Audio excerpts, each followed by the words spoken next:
I'd like to tell you a story. There is a former Pittsburgh Steeler by the name of Mike Webster who had a scary disease. After his retirement, Webster began suffering from dementia, depression, and amnesia. He lived in his pickup truck during this period of time because of his consistent aggression and erratic behavior. For weeks at a time, he never contacted his family, even though they were trying to help him. During his time homeless, he would take Ritalin and even use tasers to calm his nerves and help him sleep. Months later, he died of a heart attack in 2002. Scientists wanted to figure out what was wrong with Webster. So, upon autopsy, they found something different about his brain. Webster was the first NFL player to be diagnosed with a disease known as chronic traumatic encephalopathy, also known as CTE. This is Mike Webster right here, and this is his chronic traumatic encephalopathy brain. I am a very, very big football fan, so when choosing this topic, I researched several stories and found some solutions when it comes to head trauma in football. I want to share what I believe will make the game safer without having to make drastic changes to one of America's pastimes. Preventing these head injuries from happening can make the game safer for the player and the viewer. Head injuries like concussions and CTE plague the game of football, especially in the NFL. Players around the league risk their physical and mental health for the game, which can lead to mental health issues down the road. I already told you about the case of Mike Webster, but he's not the only one to have erratic behavior because of CTE. There have been 5 players who took their own lives who were diagnosed with CTE, according to the New York Times. Cases of CTE are not uncommon from former NFL players either.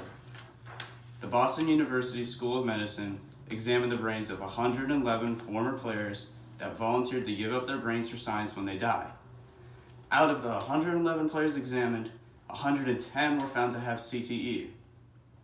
Some of our current players suffer from head injuries as well. There were 281 diagnosed concussions issued in the 2017 season, according to the NFL. Of these diagnosed concussions, some of your favorite players can be suffering from injury and missing games from fun because of it.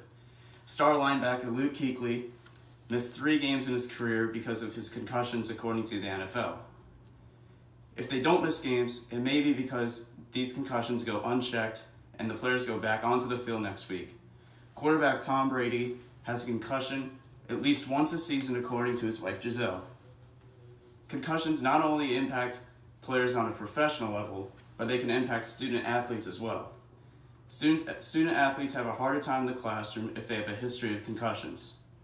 Long-term effects from concussions can result in memory loss, trouble concentrating, and trouble sleeping, according to the University of Utah. All of these effects from concussions would hurt a student's ability to excel in their academics. And on a high school level, concussions are estimated to affect around 67,000 kids a year, every year in football-related incidents, according to the New York Times. All of what I said about the state of head injuries in football is pretty sad. Luckily, there are several solutions to lower the risk of concussions and CTE in football.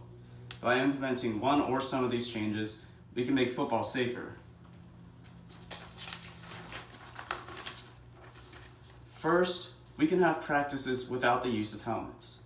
Implementing this into practice means players can't use their heads to make hits or tackles.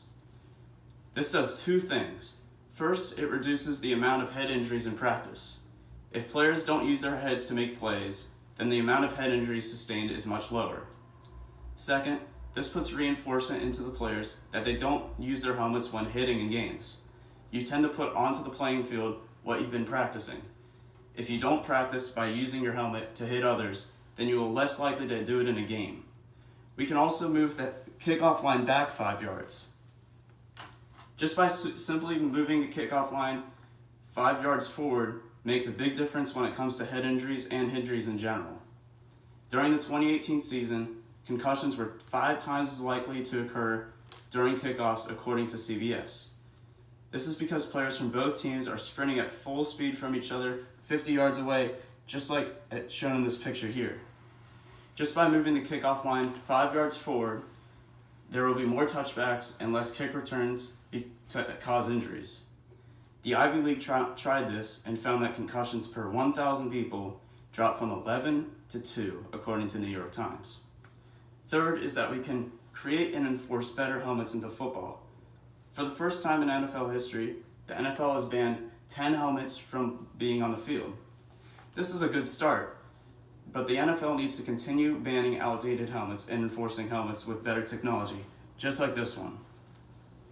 Since this is the first year that the helmet ban has been introduced, some players continue to use banned helmets because they're grandfathered in or they're just comfortable in them. Tom Brady still uses one of those banned helmets called the Rydell VSR-4, according to Sports Illustrated. Using the banned helmets can be unsafe for the player, and the NFL needs to do more to make use of the approved helmets. Now that you know some of the ways we can make football safer from head injuries, let's talk about what will happen when we make these changes. Just imagine your favorite player on your favorite team being able to play more games because he doesn't have a concussion. Fans all over this country get to see their star players around the league play more often at an elite level to make the game more exciting. Imagine your fantasy players getting injured less often so they can win for you against your friends. Imagine that we have to take less breaks during the game just because a player is injured. These simple changes we made to the game without impacting the core of football can make football safer for current players and future generations of players. All we have to do now is make these changes become a reality. There are several ways to do this.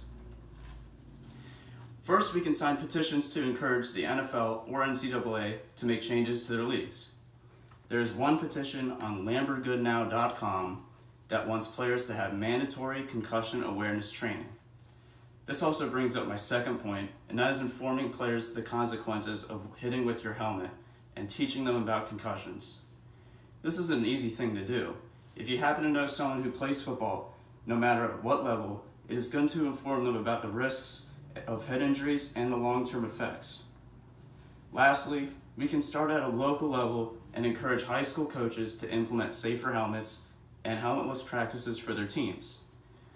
We don't have to start big and trickle down to high schools. We can do our best to make as many people possible safer from head injuries. Convincing high school coaches to enforce these policies isn't hard. If you know a high school football coach like this guy, you can tell him that his players will miss less games if he has helmetless practices and safer helmets. That alone should make the coach consider that decision because he doesn't want to lose his players. Keeping concussions out of football as much as possible makes the game safer and better to watch. Together, we can make a change to one of America's favorite sports to help our players go back onto the playing field. Thank you.